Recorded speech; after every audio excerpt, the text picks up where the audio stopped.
Mona Lisa painting को 1804 में Paris के लूवर म्यूजियम में टांगा गया था, लेकिन 19वीं शताब्दी तक भी इसे देखने वालों की ज्यादा भीड़ नहीं हुआ करती थी। फिर 21 अगस्त 1911 को पेंटिंग की किस्मत बदली। इसी दिन म्यूजियम से पेंटिंग चोरी हो गई, जिसके बाद उसके देखने मोनालिसा पूरे देश में फेमस हो गई। दोस्तों, वीडियो में आगे बढ़ने से पहले मेरी आप लोगों से रिक्वेस्ट है कि अगर आपने अभी तक चैनल को सब्सक्राइब नहीं किया है तो अभी कर लें। चैनल को सब्सक्राइब करने में आपके एक भी पैसे खर्च नहीं होंगे, लेकिन इससे हमें बहुत मदद मिलेगी। मोनालिसा उन पहली पेंटिंगों में से एक है जिसमें बैठे हुए सब्जेक्ट को एक काल्पनिक लैंडस्केप के आगे दिखाया गया हो। पेंटिंग को शुरू से ही कला की दुनिया में सराहा जाता रहा है, लेकिन इसकी मुस्कान को लेकर अलग ही दीवानगी है। हर शख्स को यह अपनी ओर खींचती है। दिलचस्प बात है कि मोनालिसा के केवल होंठ बनाने में लियोनार्डो दा विंची ने 12 साल लगा दिए थे। इटली में जन्मे लियोनार्डो दा विंची ने 1503 में मोनालिसा पेंटिंग बनानी शुरू की थी। 14 सालों बाद 1517 में यह बनकर तैयार हुई। कहा यह भी जाता है कि लियोनार्डो दा विंची ने इस तस्वीर को पूरा नहीं बनाया था। 1519 में उनकी मौत के बाद उनके सहयोगियों ने इसे पूरा किया। मोनालिसा में इतना समय क्यों लगा? इस पर कुछ लोग कहते हैं कि दा विंची एक साथ कई काम किया करते थे। दा विंची को शुरू करने, रोकने और फिर से शुरू करने और काम अधूरा छोड़ने और एक ही समय में कई काम करने के लिए जाना जाता था। वह चित्रकार के अलावा मूर्तिकार, वास्तुशिल्पी, संगीतज्ञ, इंजीनियर और वैज्ञानिक भी थे। मोनालिसा के होंठों को देखकर कई लोगों का सवाल होता है, क्या वह हंस रही है या व्यंग्य के रूप में मुस्कुरा रही हैं? लियोनार्डो के जीवनी लेखक जियोर्जियो वासारी ने लिखा है कि जब लियोनार्डो पेंटिंग करते थे तो मैडम लिसा को खुश रखने के लिए वो गायकों और संगीतकारों को बुलाते थे, ताकि उनके चेहरे पर वह उदासी न दिखे जो चित्रकार अक्सर अपनी पेंटिंग में दिखाते हैं। लेकिन कुछ लोग मानते हैं कि वो उदास है। रिपोर्ट के मुताबिक जापान के एक डॉक्टर ने पेंटिंग को लेकर कहा था कि मोनालिसा की मुस्कान का राज उसके ऊपरी जबड़े के 2 टूटे हुए दांत हैं।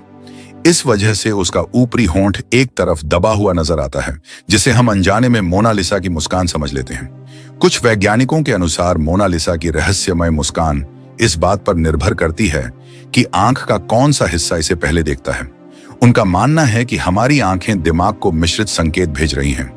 डॉक्टर लुइस मार्टिनेज का कहना है कि मोनालिसा की मुस्कुराहट इस बात पर निर्भर करती है कि रेटिना में कौन सी सेल्स इमेज लेती हैं और इमेज दिमाग में किस चैनल के जरिए जा रही है।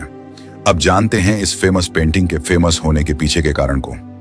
21 अगस्त 1911 की सुबह लूवर म्यूजियम हमेशा की तरह खुला, लेकिन किसी को अंदाजा नहीं था कि जल्द ही एक बड़ी घटना घटने वाली है।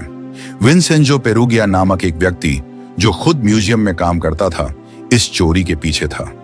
पेरुगिया को यह मालूम था कि सोमवार को म्यूजियम आम जनता के लिए बंद रहता है और केवल कर्मचारी ही अंदर जा सकते हैं। इसी का फायदा उठाते हुए वह रविवार की रात म्यूजियम में छिप गया। अगले दिन जब माहौल शांत था तो उसने एक सफेद कोट पहना, जिससे वह वहां के अन्य कर्मचारियों की तरह दिखने लगा। फिर उसने मोनालिसा की पेंटिंग को दीवार से निकाला और उसे एक कपड़े में लपेट लिया। इसके बाद वह पेंटिंग को अपने कोट के अंदर छुपाकर म्यूजियम से बाहर निकल गया। चौंकाने वाली बात यह थी कि किसी ने उसे रोका भी नहीं। जब अगले दिन म्यूजियम खुला तो सबसे पहले एक कलाकार जो पेंटिंग की कॉपी बना रहा था, उसने देखा कि मोनालिसा अपनी जगह पर नहीं है। पहले तो सोचा गया कि शायद इसे फोटोग्राफी या मरम्मत के लिए हटाया गया होगा, लेकिन जब कुछ समय बाद भी पेंटिंग नहीं मिली तो म्यूजियम में हड़कंप मच गया। फ्रांस की पुलिस ने तुरंत जांच शुरू की। पूरे पेरिस में हंगामा मच गया और अखबारों में यह खबर फैल गई कि दुनिया की सबसे प्रसिद्ध पेंटिंग चोरी हो चुकी है।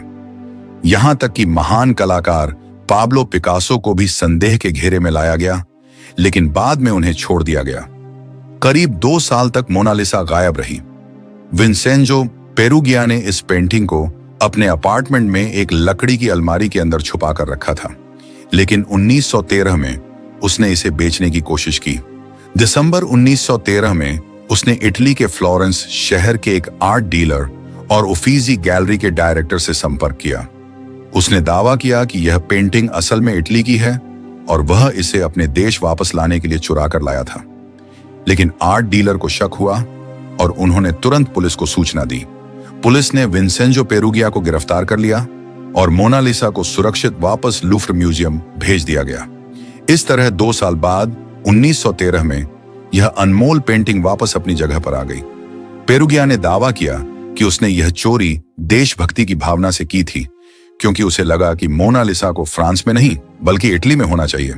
लेकिन कोर्ट ने उसे 1 साल और 15 दिन की जेल की सजा सुनाई, जो बहुत कम थी क्योंकि जनता के बीच कुछ लोग उसे हीरो मानने लगे थे।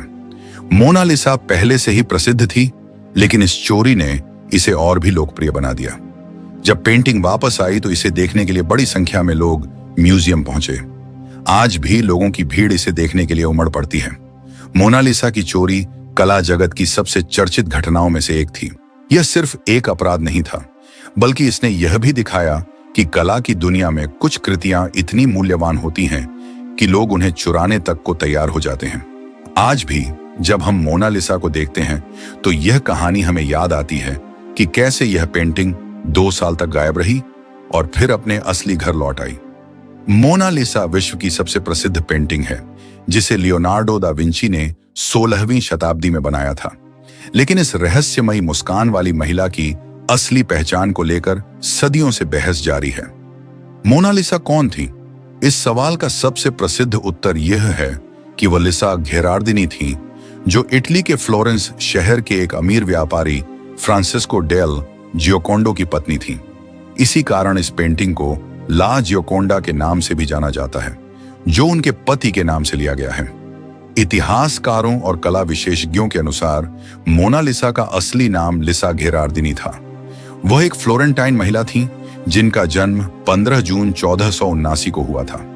उनका परिवार एक सम्मानित लेकिन ज्यादा अमीर न होने वाला परिवार था। 1495 में जब लिसा लगभग 16 साल की थी, तब उनकी शादी फ्रांसिस्को डेल जियोकोंडो नाम के एक रईस व्यापारी से हुई, जो रेशम और कपड़ों का व्यवसाय करता था। उनके कई बच्चे हुए और वह एक साधारण लेकिन सम्मानजनक जीवन जी रही थी। ऐसा माना जाता है कि लियोनार्डो दा विंची को यह पेंटिंग 1503 और 1506 के बीच बनाने का आदेश दिया गया था। ऐसा कहा जाता है कि फ्रांसिस्को ने इसे अपनी पत्नी के लिए तब बनवाया जब उनके यहाँ एक बच्चा पैदा हुआ था। कुछ विशेषज्ञों का ऐसा भी मानना है कि यह पेंटिंग मेडिसी परिवार के एक शाही प्रोजेक्ट का हिस्सा हो सकती थी।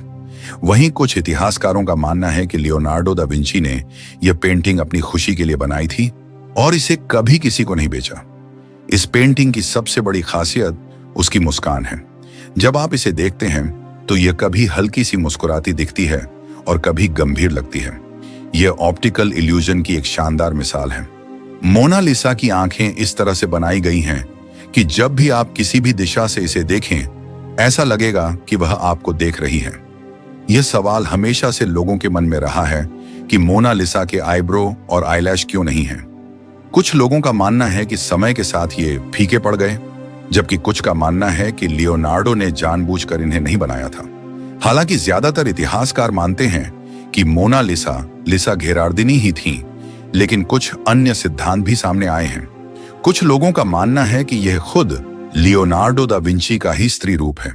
कुछ का मानना है कि यह किसी और रईस महिला की पेंटिंग हो सकती है।